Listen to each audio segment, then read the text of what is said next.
আমার দোস্ত, আমার নওজোয়ান ভাই, হাদিসের মধ্যে আছে নবীজি সাল্লাল্লাহু আলাইহি সাল্লাম বলছেন, শেষ জামানায় আমার উম্মতের মধ্যে 3টা পাপ অধিক হবে। 1 নাম্বার হলো নর্তকী, মানে মহিলা গায়িকা, গান বাদ্য বেড়ে যাবে। 2 নাম্বার হলো জিনা ব্যভিচার বেড়ে যাবে। 3 নাম্বার হলো শরাব, মদ পান বেড়ে যাবে। নারী, নেশা, গান বাদ্য, এই 3 জিনিস এক খতিয়ানের। তাইলে এখানে আল্লাহ তাআলা বললেন, নবী সাল্লাল্লাহু আলাইহি সাল্লাম বললেন, আশ্চর্য ভয়ঙ্কর কথা ভাই, ছেলেরা তোমগরে ধমক দিবারও কেউ নাই বাপ। আহা বদনসিব অনেক। 365 দিনে এমন অনেক ছেলে আসো যে কোনো দিন খোদার একটা বছরে ফজরের নামাজ পড়ো নাই, কিন্তু আপন মাও কোনো দিন ডাকে নাই, বাবাও ডাকে না। কপা মন্দ, কপা দুর্ভাগা, বদনসিব তুমি দুর্ভাগা। মা তোমাকে ভুলে গেছে, বাপ তোমাকে ভুলে গেছে, এই দেশ তোমাকে ভুলে গেছে, এই জাতি তোমাকে ভুলে গেছে। সবাই মিলে তোমারে বলছে, যা তোরে ছেড়ে দিলাম, তুই আল্লাহর নাফরমানির পথেই থাক। নারী দেখ, ছবি দেখ, উলঙ্গ দৃশ্য দেখ, রাতভর মোবাইল দেখিস, যতক্ষণ সজাগ থাক, দেখ ছবি দেখ। উলঙ্গ ছবি দেখতে দেখতে শরীর নাপাক করে ফেল, হারাম বীর্যপাত করতে করতে শরীর শেষ করে দে। তোর চুল তোর মতো, তোর চেহারা তোর মতো, তোর রাত কাটবে তোর মতো, তোর দিন কাটবে তোর মতো। আয় নাফরমান, তোমার কি একবার ওইটা মনে পড়লো না যে কিরে আমি এমন দুর্ভাগা কেমনে হইলাম? আমার এদি আমার মা বাপও কুদ্দুর আল্লাহর দিকে ডাকে না। হ্যাঁ, আমার 1টা বছর পার হয়ে গেল, আমি একদিনও 5 ওয়াক্ত নামাজ পড়লাম না। মুসলমানের ঘরে আমি এমন হাইওয়ান কেমনে হইলাম? আমার এটা খুব চিন্তা লাগে, মানে কিভাবে সম্ভব? আমি বহুত ভাবছি এটা, কিভাবে সম্ভব? আমার এটা মনে হইলে মাথাটা গরম হয়ে যায়, অস্থির লাগে যে আরে দুর্ভাগা ছেলে বেচারা, রে ডাকার মতো কেউ নাই। তার মা তারে ভুলে গেছে, বইয়া বইয়া অপেক্ষা করতে আছে, তারা বিদেশ যাবি কোন দিন, পয়সা কামাইবি কোন দিন, কামে লাগবি কোন দিন, দোকানদারি করবি কোন দিন, বাইক বিল্ডিং করব, তোর জেডায় জমি বেচবো, রাস্তার লগে 10 শতক জমি কিনবো তোর টাকা দিয়া, দোতলা বিল্ডিং করবো হেতের টাকা দিয়ে, আর চা দোয়ানে গপ মারিব কাকায়। আল্লাহর রহমতে আপনার দোয়ায় তে বিদেশে একটা ভালো লাইন করছে, এখন আল্লাহর রহমতে হ্যাঁ মাসে মাসে টাকা দিতে আছে। ইট কিনছি গোগা, দোয়া করেন, খাস করে দোয়া করবেন, এমন দোয়া যাতে ইট মাটি হয়ে যায়। আগে তো ইটে ছিল, এখন খাস দোয়ায় মাটি হয়ে যাবে, রড যাতে বালু হয়ে যায়, এমন দোয়া করবে। খাস দোয়া তোমার জন্য এই অপেক্ষায় আছে। নাই তো মা তোমারে ডাকে না কেন, বাবা তোমারে ফিরায় না কেন? তোমার আল্লাহ নাই, তোমার কোনো বানানেওয়ালা নাই, তোমার কোনো নবী নাই। তোমার নবী তো তিনি যিনি 23 বছর টানা আমাদের জন্য কেঁদেছেন। রাতের পর রাত আম্মাজান আয়েশা নবীর স্ত্রী বলছেন, হাত্তা তাওয়াররামাত কাদামাহু, এ পরিমাণ কাঁদতেন নবীজি রাত্রিবেলা। ফলে দেখতাম নবীজির 2টা পা মোবারক ফুলে ফুলে যাইত, ফুলে ফুলে যাইত, এমন লম্বা দাঁড়িয়ে থাকতেন। হাত্তা তাওয়াররামাত কাদামাহু, 2টা পা ফুলে ফুলে যাইত। হযরত আয়েশা রাদিয়াল্লাহু তাআলা আনহা বলছে, উম্মত এত কষ্ট করছি নবীর সংসারে যে 3টা চাঁদ উঠছে, 3টা চাঁদ ডুবছে, 3 মাস খোদার কসম। আল্লাহর নবীর বিবি আয়েশা বলছে, আমরা নবীর 9 জন বিবি একসাথে একটা কামরায় ছিলাম। 9 বিবির ঘরে 3 মাসে কোনোদিন চুলায় আগুন জ্বলে নাই। রাআইনা হিলালান সুম্মা হিলালান সুম্মা হিলালান মা আওকাদাত ফি আবিয়াতে রাসূলিল্লাহ নারুন। 3 চাঁদ 3 মাস আম্মা জান আয়েশা বলে একদিনও কোনো বিবির ফি আবিয়াত বহু বছর মানে কোনো বিবির ঘরে চুলায় আগুন চলে না, রান্না করা কোনো খাবার খাইতে পারে না। এ আমার সেই নবী যে নবী তায়েফের ময়দানে এত রক্ত ঝরিয়েছেন, রক্তে তার পবিত্র পা মোবারক জুতার সাথে লাইগা হযরত যায়েদ ইবনে হারেসা যিনি নবীজির পালক পুত্র ছিলেন, সাথে ছিলেন, তিনি বলছেন আমি তায়েফের রক্তের কারণে নবীজির পা থেকে জুতা খুলতে পারতেছিলাম না। নবীর সবচেয়ে বড় অন্যতম দুশমন উতবা, মক্কার কুরাইশ কাফের নবীজির বিরোধিতাকারীদের মধ্যে অন্যতম যারা ছিল আবু জেহেল, আবু লাহাব, উতবা। এই উতবা সর্দার সেই সর্বপ্রথম তায়েফ থেকে রক্তাক্ত শরীর নিয়ে নবীজি যখন ফিরে আসছিলেন, পথিমধ্যে সর্বপ্রথম নবীজির রক্তাক্ত দেহ যেই কাফের মক্কার দেখছে সে হলো এই উতবা। কিতাবে আছে এই উতবা প্রথম নবীর রক্ত মাখা এই দেহ দেখা এইগুলা একবারে একটা ফালতু স্ট্যান্ড, এগুলা বড় বিরক্তিকর। সব সময় এগুলো লড়ে সরে বেরোয় ভাই, বদলাই নেবেন আপনি, কোম্পানিতে বাদ দিয়ে দেন। এই দেখেন এবার আমনেরও বেজার।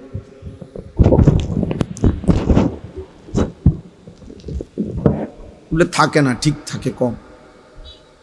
এই উতবা মক্কার কুরাইশ সে প্রথম নবীজির রক্ত মাখা দেহ দেখে, উর্দু কিতাবে আমরা পড়ছি এত রক্ত ধরতেছিল নবীজির দেহ মুবারক থেকে, অথচ নবীজি আজকে 11 বছর মক্কায় ইসলাম প্রচার করতেছিলেন, 11 বছর পরে গেছেন তায়েফে। 11 বছরেই এরা বিরোধিতা করছে নবীর। কিন্তু উতবা এই কিতাবে লিখছে, উতবা চিৎকার করে কাইন্দা দিছে, আর চোখের পানি ফেলে উতবা বলছে, তায়েফবাসী এটা কি করলি আমার ভাতিজা, এত রক্ত কেমনে ঝরাইলি? গত 11 বছর তো আমরা আমাদের ভাতিজার বিরোধিতা করি, ঠিক আছে, কিন্তু কোনোদিন তো তার দেহ থেকে এত রক্ত ঝরাইনি, কেমনে পারলি? তো এক কাফের কলিজায় ব্যথা লাগছে। সেই নবী আমাদের নবী, অথচ একদিনও তার কথা মনে পড়ে না। দিনের পর দিন তোমরা চুল কাটতেছ বেঈমানের মতো। কোন সে বেঈমান যে বেঈমানের নাম ঠিকানাও তো তুমি জানো না? ছেলেরা বলো, যাদের মতো তোমরা চুল কাটো, এই বেঈমানের নাম বলতে পারো? একে তো সেই বেঈমান মুশরিকের চুল, দ্বিতীয়ত তার তো কোনো নাম ঠিকানাও নাই, হয়তো তার বংশেরও ঠিক নাই। আহা,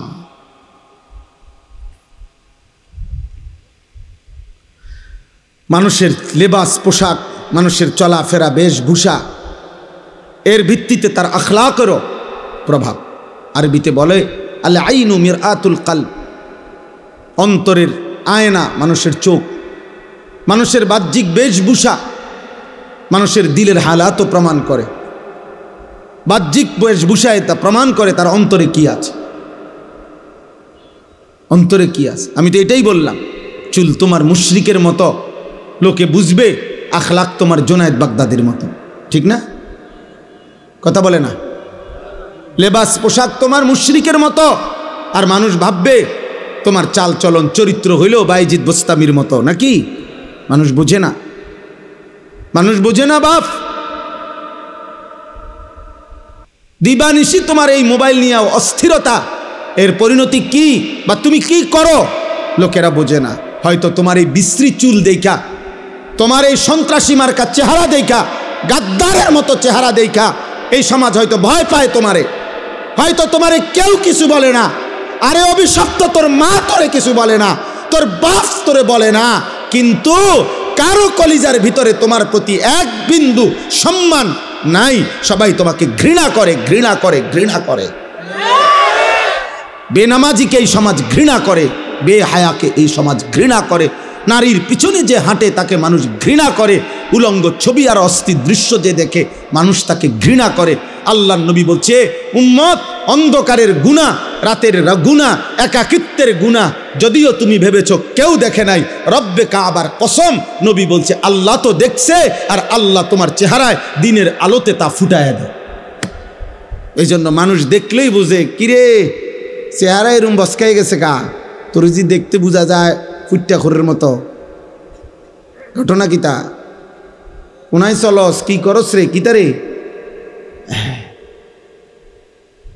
অথচ সে কিন্তু দেখে নাই তোমার একাকিত্বের গুণা, তোমার একাকিত্বের গুণা। তুমি হয়তো রাত জেগে দরজা বন্ধ করে হারাম ছবি দেখেছ, কিন্তু ঠিক এই চেহারার মধ্যে গুনার চিহ্ন বেশি। আবার আল্লাহর নবী বলছেন, যার নামাজ বেশি, সেজদা বেশি, মান কাসুরা সালাতুহু ফিল লাইল হাসুনা ওয়াজহুহু ফিন নাহার। সুবহানাল্লাহ। নবীজি বলছে, রাতের একাকিত্বে যার নামাজের পরিমাণ বেশি, তাহাজ্জুদের সেজদা, দিনের আলোয় আল্লাহ তার চেহারার উজ্জ্বলতা বাড়িয়ে দেন আরো বেশি, আরো বেশি বাড়িয়ে দেন, আরো বেশি বাড়িয়ে দেন। ইন্না নাশিআতাল লাইলি হিয়া আশাদ্দু ওয়াতআন ওয়া আকওয়ামু কিলা। আল্লাহ বলছে, রাত্রি জেগে আমার যে বান্দা তাহাজ্জুদ পড়ে, ফজর পড়ে, ঘুম থেকে জেগে এই সেজদা তাহাজ্জুদের, ফজরের, তো আল্লাহ তাআলা বলেন এর মাধ্যমেই তার অন্তরের হারাম চাহিদা, কুচাহিদা, মন্দ কামনা বাসনা, কুপ্রবৃত্তি সবচেয়ে বেশি দমন হয়। এজন্য প্রিয় যুবক, যদি কেউ একজনও এই বন্ধুর কথা বুঝে থাকো, এই ভাইয়ের কথা যদি মহব্বত করে শুনে থাকো, আমি অনুরোধ করলাম ফজরের নামাজ পড়ো, ইনশাআল্লাহ বরকত হবে, বরকত। বুজুর্গানে দিন বলছে, এই শেষ জমানার কোনো মুসলমান ফজরের নামাজ নিয়মিত পড়বে, ইনশাআল্লাহ ফজরের নামাজ পড়বে, একদিন ফজরের নামাজ পড়ে মাহাদির সাথে রওনা দিবে, আসরের ওয়াক্তেই মসজিদে আকসা দখল করে ইমানের পতাকা উড়াইয়া দিবে, ইনশাআল্লাহ, ইনশাআল্লাহ। দাজ্জালের পতন হবে, ইহুদিদের পতন হবে, আর বাহিনী হবে ফজরের বাহিনী, ফজরের মুসল্লি, ফজরের মুসল্লি, ফজরের মুসল্লি। হ্যাঁ, এজন্য ফজরের মুসল্লি যারা মাহাদির সৈনিক, তারা ফজরের মুসল্লি যারা দাজ্জালের বিরুদ্ধে লড়বে, তারা ফজরের মুসল্লি যারা শেষ জামানায় ইমান রক্ষা করবে, তারা হারায় যাইবা, বা হারায় যাইবা, হারায় যাবে। নারী দেখতে দেখতে, ছবি দেখতে দেখতে, বেনামাজি জিন্দিগি দেখতে দেখতে, থাকতে থাকতে একদিন দাজ্জাল বের হইলে তুমি ইমান হেফাজত করতে পারতাম, তুমি বুঝতাই না, বুঝতাই না, কারণ মালিকের সাথে যত সম্পর্ক নাই। এক মানুষ, ভাত কম খাইলাম, দুনিয়া কম ভোগ করলাম, কিন্তু যদি আখিরাত হারাই তো সব হারাইলাম, যদি ইমান হারায় তো সব হারাইলাম। আমার শায়েখ আল্লামা মুফতি মুশতাকুন নবী কাসিমি হুজুর বলেন, আল্লাহকে পেয়ে কেউ যদি গোটা দুনিয়াও না পায়, সে কিছুই হারায়নি। আর আল্লাহকে না পেয়ে কেউ যদি গোটা দুনিয়া লক্ষবারও পায়, খোদার কসম সে কিছুই পায়নি। আল্লাহকে পেয়ে সব হারালেও কিছুই হারায় না, আল্লাহকে না পেয়ে সব পেলেও কিছুই পাওয়া হয় না। দুনিয়া হাজারবার মিললেও এটা আল্লাহর সন্তুষ্টির চিহ্ন না। এই দেখেন আল্লাহ কি বলে, 18 নম্বর পারা, 23 নম্বর সূরা, সূরায়ে মুমিনুন। এই সূরার মধ্যে আমি 8টা আয়াত পড়ছি। সূরায়ে মুমিনুনের 55 নম্বর আয়াত থেকে 62 নম্বর আয়াত পর্যন্ত। নওজোয়ান ভাই তোমাদেরকেও বললাম, বয়স্ক বাবা আপনাদেরকেও বললাম, সবাই মিলে দেখেন কি বলতেছেন। আমি আয়াহসাবুনা আন্নামা নুমিদ্দুহুম বিহি মিন মালিন ওয়া বানিন। আল্লাহ বলেন, আমার কিছু বান্দা ধারণা করছে আমি যে তাদেরকে দুনিয়াতে কিছু সম্পদ এবং সন্তানাদি, জিফুত, নাতি নাতনি, বা তরকারি, চাল ডাল, ঘর সংসার, এরপরে টাকা পয়সা, অর্থবিত্ত, জায়গা জমি, বিল্ডিং দালান, ক্ষমতা, প্রভাব, প্রতিপত্তি, মানে এই দুনিয়াতে যে কিছু জিনিস দিছি, আল্লাহ বলেন এগুলো পেয়ে তারা ভাবতেছে নুসারিউ লাহুম ফিল খায়রাত, আমি আল্লাহ তাদেরকে বড় বেশি কল্যাণের দিকে রাখছি, আমি তাদের উপরে রাজি খুশি হয়ে গেছি। দুনিয়া পাইয়া ওরা ভাবতেছে আমি তাদের প্রতি সন্তুষ্ট হয়ে আছি, এই জন্য দুনিয়া দিছি। অনেক বয়স্ক লোক এটা ভাবে, আপনি দেখেন অনেক বয়স্ক লোকের খুশি তৃপ্ত কথাবার্তা শুনলেই, আমি সবসময় বলি দেখবেন অনেক বয়স্ক লোক আছে 60 বছর 65 বছর বয়স্ক লোকের কথা শুনলে বুঝবেন যে ওনার তৃপ্তি কিসে, উনি সন্তুষ্ট কি কথায়। জিজ্ঞাসা করলে বুঝবেন, চাচা কেমন আছেন? আলহামদুলিল্লাহ হুজুর আপনাকে দোয়ায় ভালো আছি। কেমন ভালো আছেন একটু বললে ভালো আছেন। আল্লাহর রহমতে আপনার দোয়ায় 10 জনের দোয়ায় তারা 3 জন বিদেশ, আল্লাহর রহমতে 4 জন মাইয়া আসিল, আল্লাহ আল্লাহ করে 4গা বিয়া দিছি, জামাইগুলো ভালো পড়ছে, দোয়া করেন হুজুর। 4গার বিল্ডিং, 4গার বাইক বিল্ডিং, আল্লাহর রহমতে টাকা পয়সা দিক দিয়ে কোনো কষ্ট পায় না, জি সুখে আছে। এই যে আমরা আল্লাহ হুজুর দোয়া করেন, এখন বিল্ডিং করছি, বাইক 4টা রুম 2টা বাথরুম, বাথরুমটিও আল্লাহর রহমতে টাইলস টাইলস। আল্লাহু আকবার, কপাল সাসার কপাল, আল্লাহ ওনারে দেওয়া না, উনি আজ টাইলস লাগাইছে, বাথরুম পর্যন্ত টাইলস। কত বড় নেয়ামতের সাগরে উনি ভাসতেছে। উনি টাইলসে পেশাব করে, টাইলসে ঘুমান, ওনার খাটের তলে টাইলস।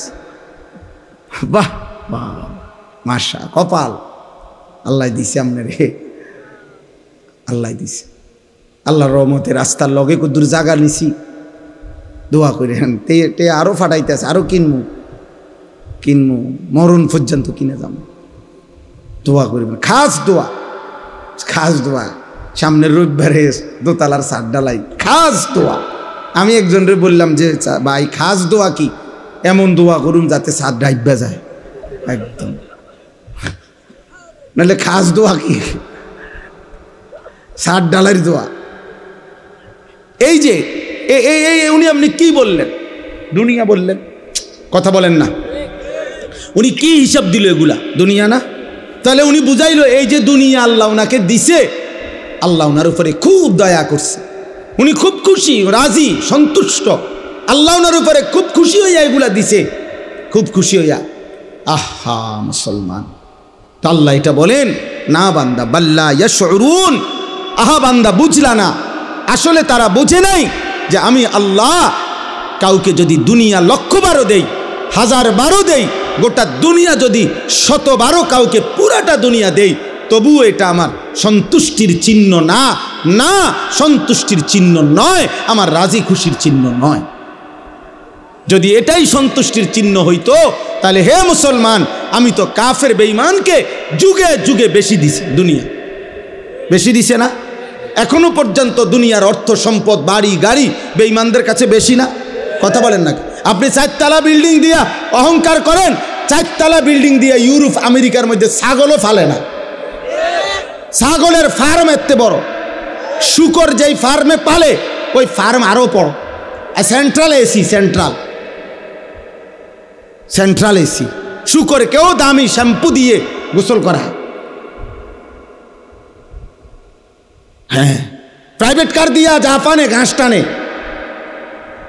আমাদের যেসব ভদ্রলোকরা মনে করে প্রাইভেট কার চড়তেছি, এগুলা দিয়া জাপানে ইউরোপে ঘাস টানে, ঘাস টানে, হেলিকপ্টার দিয়ে সার দেয়। অস্ট্রেলিয়াতে আমার মাদ্রাসার পাশের বাড়িওয়ালা এই বেড়ায় নিজে কইছে, হুজুর আমি আমরা উনি কি করেন? হেলিকপ্টার দিয়ে সার দেয়, কসম খোদা। হেলিকপ্টার দিয়ে কি দেয়? সার দেয় বেড়া, খেতে সার দেয়। এত বড় ক্ষেতের ফসল প্রজেক্ট যে হেলিকপ্টার দিয়ে কি দেয়? সার দেয়। তো কি হইল দুনিয়া? আমরা হেলিকপ্টার দিয়ে সার দিব কোন দিন? কথা বলে না। আমাগো রাস্তা যে সকাল বিকাল ভাঙ্গে যায়। দোস্ত মিলবে না দুনিয়া, দুনিয়া 1000 বার মিললেও এটা মালিকের সন্তুষ্টির চিহ্ন না। আমরা এখানে যারা বসে আছি, আমরা যদি প্রত্যেকেই মনে করেন 30 তালা একটা বিল্ডিং শেষ করি, মনে করেন সবার বিল্ডিংয়ে 4 ঢালাই হয়ে গেছে, 30 নাম্বার তালা, খবর নিলে শুনবেন ইউরোপ আমেরিকাতে এই পরিমাণ মানুষ ওই দিন 200 নম্বর তালার 4 ঢালাই দিছে। তাইলে আপনি তো আরো 170 তালা পিছিয়ে পড়ে গেছেন, তাহলে এগুলো 4 ঢালাই দিবেন কোন দিন? ধোকা, দুনিয়া ধোকা। দুনিয়া কি? ওমা হাদিহিল হায়াতুদ দুনিয়া ইল্লা লাহবুম ওয়া লাইব। আল্লাহ বলছেন বান্দা দুনিয়া তামাশা, ধোকা, খেলাধুলা। ওমাল হায়াতুদ দুনিয়া ইল্লা মাতাউল গুরুর। দুনিয়া শুধুই ধোকা, দুনিয়া শুধুই ধোকা। এই বাড়ি ধোকা, এই হাসি ধোকা, এই আনন্দ ধোকা, এই যৌবন ধোকা। তুমি যুবক মনে রেখো, তোমার চোখে চারদিকেই কত বৃদ্ধ মানুষ ঘোরাফেরা করছে, তুমি কি দেখো না? তুমি কি কোনোদিন দেখো নাই যুবক, ছোট্ট মাসুম বাচ্চাও কবরে চলে গেছে, তুমি কি জানো না? ওমিনকুম মান ইউতাওয়াফা মিন ক্বাবলু। আল্লাহ বলেন বান্দা মনে রেখো, আমি কিন্তু সকলকে বাচ্চা হিসাবে মায়ের পেট থেকে জন্ম দিয়ে আমি কিন্তু সবাইকে যুবক বানাই না, বৃদ্ধ বানাই না, তার আগেই অনেককে মৃত্যু দিয়ে ফেলি। দেয় কি না? হ্যাঁ, 3 দিনের বাচ্চা কবরে যায়, 3 মাসের বাচ্চা কবরে আছে, 3 বছরের বাচ্চা কবরে আছে। আমার বন্ধু মাওলানা মোতালেব হোসাইন সালিহি, বাংলাদেশের অন্যতম একজন আলেম, বক্তা, ওয়াইজ, ওর 1 মাসের বাচ্চা কবরে গেছে কয়দিন আগে। 1 মাস বয়সী বাচ্চা, মেয়ে বাচ্চা কবরে চলে গেছে, মারা গেছে। তাইলে আমার সমুদ্রের 3 দিনের বাচ্চা মারা গেছে। তাইলে এই জন্য বলি দুনিয়া 1000 বার পেলেও সবটাই ধোকা। এই আছে এই না, এই হাসে তোই কাঁদে, এই হাসে তোই কাঁদে। আমি একদিন কুমিল্লা ক্যান্টনমেন্টে এক ছেলেরে দেখছি, খুব সুন্দর মোটর সাইকেল দিয়ে সে ফাঁ করে ছাড়ছে। এখানে দেখছি খুব মৌজে আছে, কাবিলা পর্যন্ত গেছি, আমার গাড়িও পিছন দিয়ে গেছি, দেখছি মানুষের জট। দাঁড়াই, এই কাংলা দিয়া খবর দেখি, এই ছেলেটাই আপনার কভার্ড ভ্যানের মধ্যে এমন জোরে বাড়ি দিছে, এই পাওটা আলগা হয়ে গেছে একদম। আমার চোখে দেখছি। আমি সিলেট আমার এক মাহফিলে এরকম আমারে আরও আগে মোটর সাইকেল দিয়ে নিতে গিয়া ছেলে 2 মোটর, তারাই যারা নিতে আসছে, ওদের একজনের মোটর সাইকেলে ধাক্কা লাগে আরেকজন পইরা 2টা দাঁত জাগাত পড়ে গেছে ভাঙ্গা। আমি কক্সবাজার দেখছি মহেশখালী মাহফিলে যাইতে সময় এই যুবক আমার নিষেধ করার পরেও মোটর সাইকেল দিয়ে নিতেছে, বারবার নিষেধ করছে। এর মধ্যে একটা ছেলে এই স্লিপ খাইয়া রাস্তার সাইডে পড়ে গেছে কোনোভাবেই। এই জন্য আমি এটা পছন্দ করি না। বর্তমান নওজোয়ান, আমি আমার শায়েখ আল্লামা মুফতি মুশতাকুন নবী কাসিমি হজরত সহ গত কয়েকদিন আগে সিলেট ছিলাম। একসাথে দুপুরবেলা আমরা একটা মোটর সাইকেলের শোরুম উদ্বোধন করছিলাম। তো ওইখানে বক্তব্য, সামান্য একটু বক্তব্য দিছিলাম। দিতে গিয়ে আমি বলছিলাম, আপনাদের কাছে আমার অনুরোধ, কিশোর নওজোয়ানদের কাছে মোটর সাইকেল দিতে একটু সতর্ক হওয়া উচিত, যে বাস্তবিক অর্থে সে প্রয়োজনে নিচ্ছে না বিনা কারণে। কারণ কিশোর নওজোয়ান ছেলেদের বর্তমানে এই মোটর সাইকেলের এই অস্বাভাবিক দ্রুত গতির চলার কারণে প্রতিনিয়ত ওরা অ্যাক্সিডেন্ট হচ্ছে। আশ্চর্য হবেন, এই আমার বক্তব্যের 5 মিনিট পরে আমার পরে একজন বক্তব্য দিয়েছেন, উনি একটি প্রাইভেট মেডিকেল কলেজের চেয়ারম্যান, মেডিকেল কলেজের। উনি বক্তব্য দিয়ে সাথে সাথে এটা বললেন যে আমি এই হুজুরের কথার সাথে শতভাগ একমত। আমাদের এই মেডিকেল কলেজে প্রতিদিন যে পরিমাণ রুগী আইসিইউতে থাকে, তার 90% আইসিইউ রুগী সব নওজোয়ান মোটর সাইকেল বাইকে আহত। এই পরিমাণ অ্যাক্সিডেন্ট করে যে বাড়ির লগে লগে প্রথমেই আইসিইউতে ঢুকাইতে হয়। এই জন্য প্রিয় নওজোয়ান, কে দেখে তোমার মোটর সাইকেল? কে দেখে? কারে দেখাও? মানুষে দেখবার আগে তো তুমি এত জোরে ছাড়ছো, বেটা তো দেখবার আগে তুমি গেছো গা লালমাই ফার হইয়া, বাগমারা ফার হইয়া। তুমি যদি জাগাতিটারে ভালো করে দেখাইতা, বলে আপনার মনোযোগ দিয়ে দেখেন আমি এটা কি মারাত্মক চালাইতারি, তাইলে না লোকটা বুঝলো হইলে। এটা অসভ্যতা, এটা অসভ্যতা। নিজেকে নিজে ধ্বংসের দিকে ঠেলে দেওয়া, এটা মূর্খতা ছাড়া আর কিচ্ছু না। বোকামি বাবা, বোকামি। আমি বললাম বন্ধু, এটা বোকামি।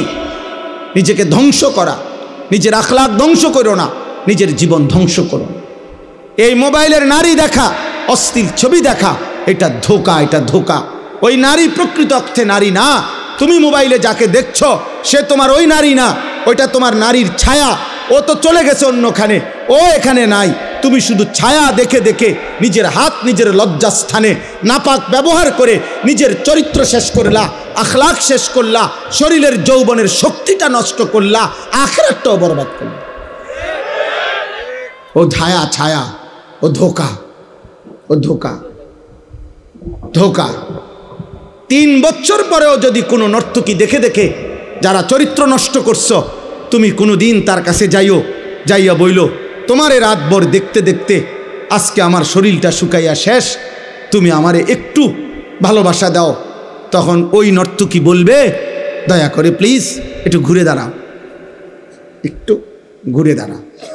যখন তুমি ঘুরে দাঁড়াবা তো ফাঁসাতে একটা লাথি দিব তোমার দিন। বলবে, অপদার্থ, আমি তোর জন্য সাজি নাই, আমি টাকার জন্য সাজছি। তুই কেন নষ্ট হলি? তুই কেন নষ্ট হইলি? আমি তো তোর জন্য সাজি নাই, আমি টাকার জন্য সাজছি। অথচ 3 দিন আমার মাদ্রাসায় এক ছেলে গত আগস্ট মাসের 5-6, আমি উদাহরণ দিচ্ছি, 5, 6, 7 গত আগস্ট মাসে আমার মাদ্রাসায় 3 দিনের কিশোর যুবকদের জন্য, স্কুল কলেজ ইউনিভার্সিটির ছাত্রদের জন্য আমরা 3 দিন প্রশিক্ষণ করছিলাম। অজু, নামাজ, সূরা, কেরাত, দোয়া, কালাম, পাক নাফাক, ইমান, আকিদার উপরে 3 দিন তাদেরকে শেখানো হয়েছিল। ওস্তাদরা, আমরা নিজেরা থাইকা, আমার শায়েখ হজরত নিজে গেছেন। তো ওই 3 দিনের কোর্সে 3 দিন মাত্র অজু নামাজ শিখছে একটা ছেলে আমাদের এখানে। ওই ছেলে গত কয়েকদিন আগে বাড়িতে স্বাভাবিকভাবে ফেনীতে ইন্তেকাল করছে। গতকালকে আমি নিজে গিয়া ফেনী মাহফিলের আগে তার কবর জিয়ারত করে তারপরে মাহফিলে গেছি।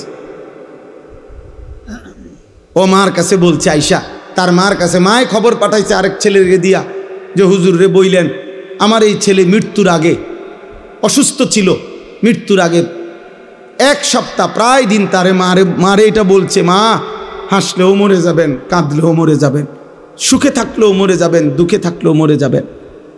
তো মায়ে বলছে, ফুত এই কথা তুই কাঁদতে শুনছ? এ তো আমার নাম বলছে, কই হুজুরে কইছে।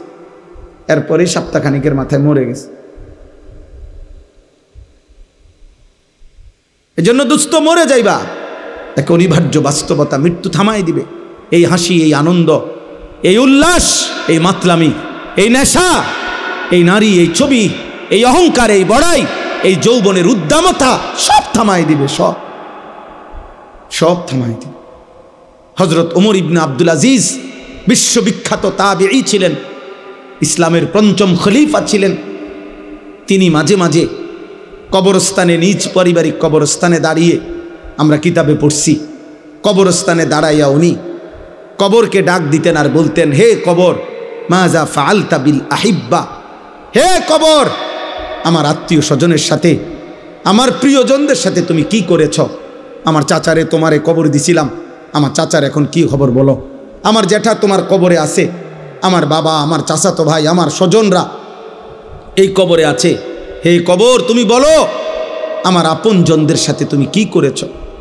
হযরত ওমর ইবনে আব্দুল আজিজ কাঁদতেন আর চোখের পানি ফেলতে ফেলতে তার সাথীদেরকে, যারা তার সাথে থাকতো, ওনাদেরকে বলতেন, জানো কবর আমারে কি বলে? তো বলতো, কবর আমাকে বলে, ওমর ইবনে আব্দুল আজিজ, তোর আপনজনের প্রত্যেকের চোখ, নাক, কান, হাত, পাও, শরীরের প্রতিটা অঙ্গ খুলে খুলে আমি মাটির সাথে মিশাই দিছি।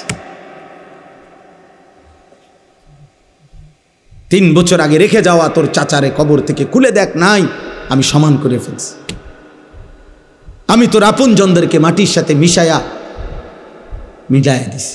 আমার মাটি আমি আমার সাথে মিশাই নিছি। মাটি থেকে তৈরি না আমরা, কথা বলে না কেন?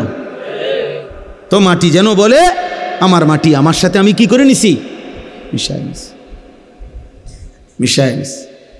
এজন্য দোস্ত, এক অনিবার্য সত্য, চূড়ান্ত বাস্তবতা, এক চিরন্তন সত্য, তুমি মরে যাবা, আমিও মরে যাব, বাবারাও মরে যাবেন, মায়েরাও মরে যাবেন, পর্দার আড়ালের বোন আপনিও মরে যাবেন। এজন্য অভিভাবক যারা আছেন, ছেলেকে ফিরান, মেয়েকে ফিরান, স্ত্রীকে ফিরান। একজন বাবা মায়ের প্রধান পরিচয় যদি সে মুসলিম হয়, মুসলিম অভিভাবকের প্রথম পরিচয় তিনি তার অধীনস্থদেরকে ঈমান আমলের উপরে, আখিরাতের উপরে রাখার সর্বোচ্চ চেষ্টা করবেন। এটা হলো মূল বিষয়। আপনি বলেন যে আপনি হুজুর আমি বলছি অনেকবার নামাজ পড়ে না, তাহলে আপনি যে আজকে এতবার বলার পরে যে ছেলে আল্লাহকে সেজদা দেয় না, আপনি তার জন্য সুদে টাকা নিয়ে বিদেশ পাঠান কেন? আপনি এমন নাফরমানের জন্য কিস্তি নিলেন কেন? আপনি এই নাফরমানের জন্য হারাম রোজগার করলেন কেন? তাইলে আপনি তো তারও বরবাদ করলেন, নিজেও বরবাদ হইলেন। আপনি বুঝাপড়া করেন তার সাথে, এই জন্য খামখেয়ালি করলে, মস্কারি করলে হবে না। আখেরাত আমার কাছে হিসাব না, আল্লাহর কাছে। আখেরাত ওই মৌলানা সাহেবের কাছে হিসাব না, আখেরাত ইমাম সাহেবের কাছে। হুজুর কন তো বুঝি দ আমরা লেগেই তো কন করলে তো বালাই, আসলে তো মানলে ভালো আছে। আলাপ করে হেবাটা জিমা কাকা, এসব জিমানি হাসরের ময়দানে যখন টাঙ্গাইয়া ফিটবো, হ্যাঁ আপনার জিমানি যাইব গা, আপনার এসব কুয়ানি কিচ্ছু থাকবে না। আপনি কুয়ান কেন? আপনার স্ত্রী সন্তানের ঈমান, আমল, সেজদা, নামাজ, বন্দেগী, আল্লাহর কসম এটা আপনার দায়িত্ব, আপনার জিম্মাদারি। আপনি বুঝাপড়া করেন, আপনি বুঝাপড়া আপনি পারবেন। আল্লাহ তাআলা বান্দার সাধ্যের অতিরিক্ত কোনো বিধান চাপিয়ে দেন নাই। এই যে আমি এখন শুনাইতেছি, এই শেষ আমার। আল্লাহ তাআলা বলেন, অতএব হাজারবার দুনিয়া দিলেও আমি সন্তুষ্ট, এটা প্রমাণ করে না। এই কথাটা বুঝছেন কিনা বলেন? তাহলে দুনিয়া প্রাপ্তি আল্লাহর সন্তুষ্টি? কথা বলেন। দুনিয়া পেলে আল্লাহ সন্তুষ্ট বুঝায় না। তাহলে আল্লাহ সন্তুষ্ট কিসে? আল্লাহ বলেন, আমি বলছি শুনেন, ইন্নাল্লাযীনা হুম মিন খাশিয়াতি রাব্বিহিম মুশফিকুন। এক নাম্বার, হৃদয়ে যার আল্লাহর ভয়ে কাঁপতে থাকে, হৃদয়ে যার আল্লাহর ভয়ে কাঁপে, আল্লাহ বলেন আমি তার প্রতি সন্তুষ্ট। তাহলে এক নাম্বার, হৃদয়ে যার কার ভয়? আল্লাহর ভয়। আল্লাহ, আমার আল্লাহর সামনে আমাকে যাইতে হবে। ওয়া আম্মা মান খাফা মাকামা রাব্বিহি ওয়া নাহান নাফসা আনিল হাওয়া ফাইন্নাল জান্নাতা হিয়াল মাওয়া। আল্লাহ বলেন আল্লাহর সামনে দাঁড়াইতে হবে। এই ভয় যে করে, গুনাহ ছেড়ে দেয়, নিশ্চিত জান্নাত তার ঠিকানা। আল্লাহ কোরআনে বলেন, ওয়ালিমান খাফা মাকামা রাব্বিহি জান্নাতান, যে আমি আল্লাহকে ভয় করে, আমার ভয় যার কলিজায় থাকে, আমি আল্লাহ ওয়াদা দিলাম তারে আমি 2টা জান্নাত দেব। তার মানে তারে আমি দ্বিগুণ নিয়ামত দেব, দ্বিগুণ জান্নাত দেব। আল্লাহ আমাদেরকে তৌফিক দান করে। ওয়াল্লাযীনা হুম বিআয়াতি রাব্বিহিম ইউমিনুন।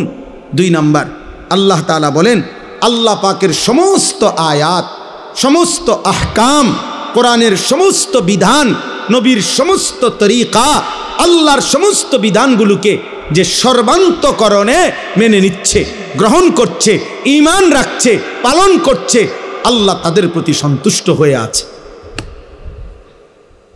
3 নাম্বার, ওয়াল্লাযীনা হুম বিরাব্বিহিম লা ইউশরিকুন। কোনো অবস্থাতেই যারা আল্লাহর সাথে শিরিক করে না, এক বিন্দু, তাদের প্রতি আল্লাহ সন্তুষ্ট হয়ে আছে। 4 নাম্বার, ওয়াল্লাযীনা ইউতুনা মা আতাউ। সুবহানাল্লাহ। আল্লাহ বলেন যারা আল্লাহর দেওয়া সমস্ত নিয়ামত, সমস্ত নিয়ামত, শরীর, স্বাস্থ্য, জীবন, যৌবন, সুস্থতা, অর্থ, সম্পদ, স্ত্রী, সন্তান, ছেলে মেয়ে, বাজার, ব্যবসা, আয়, রোজগার, বাড়ি, জমি, বিল্ডিং, দালান, ক্ষমতা, প্রভাব, প্রতিপত্তি, যা আল্লাহ দিছেন, ইউতুনা মা আতাও, সব কিছু আল্লাহর পথে ব্যয় করে, আল্লাহর হুকুম মতে ব্যয় করে, আল্লাহ আল্লাহর রসুলের বিধান মতে ব্যবহার করে। আল্লাহ বলেন ওয়াকুলুবুহুম ওয়াজিলাতুন আন্নাহুম ইলা রাব্বিহিম রাজিউন। এই 4টি কাজ করে। 1, আল্লাহকে ভয় করে। 2, আল্লাহর সব কথা মেনে নেয়। 3, আল্লাহর সাথে শিরিক করে না। 4, আল্লাহর দেওয়া সব নিয়ামত আল্লাহর হুকুম মতেই ব্যবহার করে, ব্যয় করে। আল্লাহ বলেন এই 4টা ঠিক ঠিক মতো করেও ওয়াকুলুবুহুম ওয়াজিলাতুন আন্নাহুম ইলা রাব্বিহিম রাজিউন, অন্তরে অন্তরে আবার অহংকার করে না, বরং এই ভয়ে ভয়ে থাকে যে হায় আমাকে তো আল্লাহর সামনে ফিরতে হবে, হাসরের ময়দানে দাঁড়াইতে হবে, মিজানের পাল্লায় আমার আমল ওজন হবে, আমল নামা দেওয়া হবে, ফুলসেরাত পার হইতে হবে। হায় আমার জানি কি হয়, আমি পারবো কিনা, আমার নেকি বাড়বে কিনা, আমল নামা ডান হাতে দিবে কিনা, ফুলসেরাত পার হইতে পারবো কিনা, এই ভয়ে ভয়ে যে জীবন কাটায়, উলাইকা ইউসারিউনা ফিল খায়রাত ওয়া হুম লাহা সাবিকুন। আল্লাহ বলে তারাই কল্যাণের পথে দ্রুত গতিতে এগিয়ে যাচ্ছে এবং জান্নাতের পথে পৌঁছেই গেছে। তারা যেন জান্নাতের দুয়ারে ঢুকে গেছে, এবার ফেরেশতা দরজা খুললেই জান্নাত। শেষ কথা হলো ওয়ালা নুকাল্লিফু নাফসান ইল্লা বুসআহা। আল্লাহ বলেন বান্দা তুমি ঘাবড়াইও না, ছোট কিংবা বড়, সুস্থ কিংবা অসুস্থ, দুর্বল কিংবা সবল, জওয়ান কিংবা বৃদ্ধ, ধনী কিংবা গরিব, শিক্ষিত কিংবা অশিক্ষিত, সকলেই আমার বিধান মানতে পারবা। কেন? ওয়ালা নুকাল্লিফু নাফসান ইল্লা বুসআহা। কাউকেই আমি আল্লাহ তার সাধ্যের অতিরিক্ত কোনো বিধান চাপিয়ে দেই, বিধান চাপিয়ে দেই নাই। আল্লাহ তাআলা বলেন ওয়ালাদাইনা কিতাবুন ইয়ানতিকু বিল হক ওয়া হুম লা ইউজলামুন। তাইলে এক নাম্বার হলো সাধ্যের অতিরিক্ত কোনো বিধান আমি আল্লাহ দেই নাই। দুই নাম্বার, কেউ ফাঁকি দিবারও কোনো সুযোগ নাই। প্রত্যেকের আমল নামা আমি আল্লাহর পক্ষ থেকে আমার ফেরেশতারা লিপিবদ্ধ করছে। ওই আমল নামাই কিয়ামতের দিন তোমার জন্য কথা বলবে, তোমার নেকিও শোনাবে, তোমার গুনাহও শোনাবে। একটা নেকিও কম হবে না, একটা গুনাহও বেশি হবে না। অতএব বান্দা তুমি তোমার আমল নামা হিসাবেই হাসরের ময়দানে প্রতিদান পাবে, হয় জান্নাত নয় জাহান্নাম। তোমার জিন্দিগি, তোমার আমল, তোমার রাত, তোমার দিন, তোমার সকাল, তোমার দুপুর দিয়েই তোমার আখেরাত তুমি সাজাও। অতএব আমার শেষ কথা, প্রিয় কিশোর নওজোয়ান, আমি অনুরোধ করছি দোস্ত, হযরত মাওলানা কষ্ট করে এসেছেন, মেহেরবানি করে আল্লাহর ওয়াস্তে এমন একটা সুন্দর পরিবেশ নষ্ট করো না বাপ, দয়া করে অনুরোধ করছি, আমি অনুরোধ করছি, উঠাউঠি হুড়াহুড়ি করো না, কেউ হুড়াহুড়ি করো না, কাউরে আমারেও না, কাউরে কষ্ট দিও না। দয়া করে মুসাফা করার জন্য ঠেলাঠেলি ধাক্কাধাক্কি করলে হবে না। আমি মুসাফা করব না কারোর সাথে, কোনোভাবেই না। আমি অনুরোধ করছি সবাই মিলে মহব্বতের সাথে বসে আল্লাহর কথা শুনতে থাকেন। আর কিশোর নওজোয়ান ভাই, আমার আবারও অনুরোধ করছি, তুমি যদি আমার কোনো উপকারে না আসো, এই দেশ, এই জাতি, এই পৃথিবী, এই জগৎ, এই সংসারের কোনো কল্যাণে যদি তুমি নাই আসো, কিছু যদি না করো, নিজের ক্ষতি করো না। তো আগার মেরা নিহি বনতা না বন আপনা তো বন, নিজের ভালো করো বাপ। এই গুনাহ তোমারে শেষ করে দিবে। এই নারী, ছবি, এই গান, বাদ্য, এই অশ্লীলতা, এই জিনা, ব্যভিচার, মদ, জুয়া, এই অসৎ বন্ধুদের আড্ডা, হারাম মেয়ের সম্পর্ক তোমারে শেষ করে দিবে। অতএব দয়া করে ইনসাফ করো নিজের উপরে, নিজের আখলাক, নিজের চরিত্র হেফাজত করো, আখেরাতের ফিকির করো। দুনিয়াও তোমারে স্মরণ করবে, আখেরাতে মহান আল্লাহও জান্নাত দিয়ে দেবে। আল্লাহ আমাদেরকে তৌফিক দেন। আজকের এই মুবারক মাহফিল আল্লাহ কবুল করেন, আমিন। সুবহানাল্লাহি ওয়া বিহামদিহি।